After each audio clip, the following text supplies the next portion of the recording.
నమస్తే, welcome to our channel. ప్రస్తుతం మనతో Vedic astrologer, tarot reader, crystal healer Anupama గారు ఉన్నారు. వారితో మాట్లాడదాం. నమస్తే అండి. నమస్తే ఫణి గారు.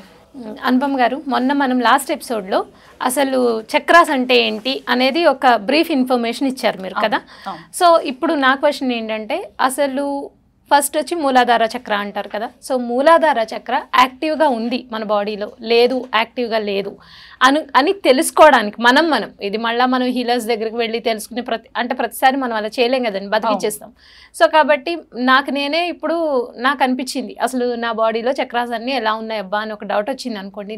నేను మూలాధార చక్ర ఇది కరెక్ట్గా వర్క్ అవుతుంది, వర్క్ అవ్వట్లేదు, వర్క్ అవుతుంటే ఎటువంటి సిమ్టమ్స్ కనిపిస్తాయి మన బాడీ నుంచి, కానీ లేకపోతే మానసికంగా కూడా ఇది ఇంపాక్ట్ చూపిస్తుంది అన్నారు. కాబట్టి సో అవ్వలేదు అన్నప్పుడు నాకు బాడీలో కానీ మనసు పరంగా కానీ ఎలా ఉంటుంది, లేదు యాక్టివ్ చేసుకోవాలంటే ఎలా ప్రాక్టీస్ చేయాలి అనేది చెప్పరా?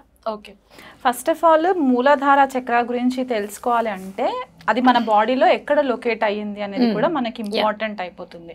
సో మనకి అది మన టెయిల్ బోన్ అని చెప్పేసి చెప్తూ ఉంటారు అనమాట. అంటే మన వెన్నుపూస కింద దగ్గర ఉంటుంది అనమాట. అది 4 పెటల్స్ ఉంటాయి. దాన్ని జనరల్గా మనకి చక్రాస్ అన్ని కూడా కమల పువ్వు పెటల్స్ ఉంటాయి కదా, ఆ పెటల్స్ తోనే కనెక్ట్ చేయడం జరుగుతుంది అనమాట. సో మూలాధార చక్రాకి వచ్చేసరికి 4 పెటల్స్ ఉంటాయి. 4 కమల పూలు యొక్క రేకులు మాదిరిగా ఉంటాయి అన్నమాట. సో ఇది రెడ్ కలర్ లో ఉంటుంది మూలాధార చక్ర. జనరల్ గా అన్ని చక్రాస్ 7 చక్రాస్ కూడా మనకి ఫిజిక్స్ మనం చదువుకుని ఉంటే కనుక లైట్ స్పెక్ట్రమ్ కాన్సెప్ట్ మనం చదువుకుంటే విబ్జిఆర్ అని చెప్పి కలర్స్ ఉంటాయి, violet, blue, IndiGo, green, yellow అలా. సో ఇలా మూలాధార చక్రాకి వచ్చేసరికి ఏంటి అంటే రెడ్ కలర్ లో ఉంటుంది.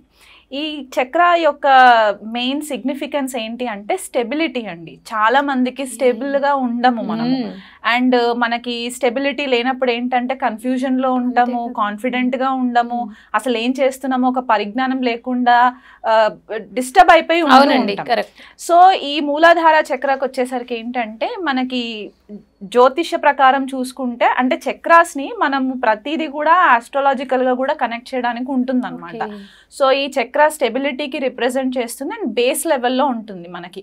దీని ఇంగ్లీష్లో రూట్ చక్ర అంటారు, బేస్ చక్ర అని కూడా అంటారు. గ్రహం వచ్చేసి శనితో కనెక్ట్ చేస్తారు. అంటే కొంతమందికి డౌట్ రావచ్చు ఏంటంటే ఎరుపు రంగుతో కనెక్ట్ చేస్తున్నాం కదా, మార్స్ కూడా అనొచ్చు కదా, కుజగ్రహం కూడా అనొచ్చు కదా అని అంటారు. కాకపోతే మనకి స్టెబిలిటీ ఇచ్చేది మాత్రము శని గ్రహం స్టెబిలిటీ ఇస్తుంది. కాబట్టి మనకి మ్యాక్సిమం క్లాసిక్స్లో అవ్వచ్చు, మనకి పూర్వము మన ఏన్షియంట్ సేజెస్ ఎవరైతే ఉన్నారో వాళ్ళు మనకి శనితోనే కనెక్షన్ చేశారు. కాబట్టి ఇది మూలాధార వచ్చేసి శని గ్రహంతో కనెక్టివిటీ ఉంటుందన్నమాట. ఇది భూతత్వానికి సంబంధించిన చక్రంగా చెప్పబడుతుంది. అంటే ఎలిమెంట్ వచ్చేసి ఎర్త్ ఎలిమెంట్ అన్నమాట. సో మనకి లైఫ్లో స్టెబిలిటీ ఉండడానికి, మనం ఏ పని చేసినా సరే కాన్ఫిడెంట్గా చేయడానికి అనేది మనకి చాలా రిప్రజెంట్ అవుతుంది. అయితే ఇప్పుడు మీరు అడిగిన ప్రశ్న ఏంటంటే ఇది బ్లాక్డ్ ఉంటే ఎలా ఉంటుంది, అన్బ్లాక్డ్ అయితే ఉంటే. మెయిన్గా ఫస్ట్ ఆఫ్ ఆల్ ఇక్కడ ఏమవుతుందంటే చక్రాస్ ప్రాపర్ బ్యాలెన్స్డ్గా ఉండాలి. కొంతమందికి ఏంటంటే ఓవర్గా ఇదైపోయినా కూడా ప్రాబ్లమ్స్ వచ్చేస్తుంటాయి. అది కూడా ఉంటుంది, అది కూడా ఉంటుంది. అందుకే ఒక ప్రాపర్ బ్యాలెన్స్ అనమాట. ఇప్పుడు మనము తరాజు చూసుకుంటే ఎలా అయితే బ్యాలెన్స్ ఉంటుందో అట్లాగే అనమాట ఇది కూడా. సో ఇది యాక్టివ్ ఉండాలి, ఫస్ట్ ఆఫ్ ఆల్ ఓపెన్ ఉండాలి, and at the same time active ఉండాలి, బ్యాలెన్స్డ్ ఉండాలి మళ్ళీ.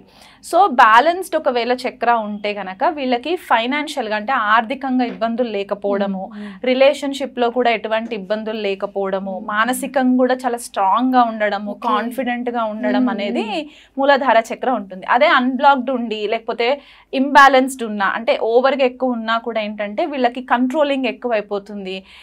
ఎంత డబ్బు సంపాదించినా కూడా ఇంకా డబ్బు సంపాదించాలని అత్యాశ ఎక్కువ పెరుగుతుంది అండ్ గ్రీడ్ వచ్చేస్తుంది అనమాట. సో ఒకవేళ అన్బ్లాక్డ్ ఉందనుకోండి అప్పుడేంటంటే వీళ్ళు డిప్రెషన్లోకి వెళ్ళిపోవడము, ఆర్థికంగా ఇబ్బందులు పడడము, రిలేషన్షిప్ మ్యాటర్స్లో కూడా ఇబ్బందులు ఫేస్ చేయడము, ఇలాంటివి మనకి ఫ్రీక్వెంట్గా కనిపిస్తూ ఉంటాయి. కాకపోతే జనరల్గా మూలాధార చక్ర ఏంటి అంటే మనకి ఈ లోవర్ 3 చక్రాస్ అంటాం అనమాట. మూలాధార, స్వాదిష్టాన, మణిపుర చక్రాలు, ఈ 3 చక్రాలలో కూడా ఏంటంటే మగవాళ్ళకి స్టేబుల్గా ఉంటాయి. జనరల్ గా. ఎందుకంటే మనకి పూర్వం నుంచి మనకు తెలిసింది ఏంటి అంటే ఏదైనా సరే రీసోర్సెస్ చేయాలి అంటే మగవాళ్లే తీసుకొచ్చి ఇంట్లో ఇచ్చేవాళ్ళు గతంలో. ఇప్పుడు ఫీమేల్స్ ఎక్కువ బయటకు వచ్చి ఉద్యోగాలు చేసుకుంటూ వాళ్ళ ఇండిపెండెన్స్ ఉంది కాబట్టి ఇప్పుడు కొద్దిగా సిస్టమ్ చేంజ్ అయింది. కాకపోతే మనకు పూర్వం అయితే ఇంట్లో మగవాళ్లే అన్ని చూసుకునే వాళ్ళు కాబట్టి సో ఆ స్టెబిలిటీ అనేది వాళ్ళకి న్యాచురల్ గా ఉంటుంది అనమాట మగవాళ్ళకి. అయితే మనకి ఇప్పుడు జనరల్ గా ఏంటంటే పురుషుడి యొక్క ఫిజికల్ ఇంటిమెసీ ఏదైతే ఉంటుందో అది మనకి మూలాధార చక్రతో కనెక్ట్ చేయడం జరుగుతుంది. అంటే వీళ్ళకి ఒక క్రియేటివ్ ఫోర్స్ తీసుకురావడానికి ఆ ఎనర్జీ ఏదైతే మాస్కులిన్ ఎనర్జీ అని చెప్తూ ఉంటామో పురుషుడి యొక్క లక్షణం ఏదైతే ఉంటుందో అది మొత్తం మనకి మూలాధార చక్రం నుంచే కనెక్షన్ ఉంటుంది అనమాట. కొన్నిసార్లు ఏమవుతుందంటే ఫీమేల్స్ కూడా మగవాళ్ళలాగా అన్ని రెస్పాన్సిబిలిటీస్ హ్యాండిల్ చేస్తూ ఉంటుంటారు. సో వాళ్ళకి అక్కడ ఓవర్ గా ప్రొడ్యూస్ అవ్వడం కూడా ఉంటుంది అనమాట. అంటే వాళ్ళ సిచ్యువేషన్స్ ని బట్టి వాళ్ళు అలా మారడం జరుగుతూ ఉంటుంది కాబట్టి. సో ఎప్పుడైనా సరే ఈ ఎనర్జీస్ ని బ్యాలెన్స్ చేసుకుంటూ వెళ్తే మనకి ఇబ్బంది లేకుండా ఉంటుంది. ఒకవేళ ఇది మనకి నార్మల్ గా ఫైనాన్షియల్ ఇన్స్టెబిలిటీస్ ఇవన్నీ రావడము బ్లాకేజెస్ ఉంటాయి అని చెప్పుకున్నాం కదా. ఫిజికల్ గా కూడా కొద్దిగా దెబ్బతీసే ఛాన్సెస్ ఉంటాయి. ఫిజికల్ అంటే మన హెల్త్ విషయంలో ఎట్లాంటి ప్రాబ్లమ్స్ వస్తాయంటే సయాటికా ప్రాబ్లమ్స్ రావడము, మనకి మోకాళ్ళ నొప్పులు రావడము, నీ పెయిన్స్.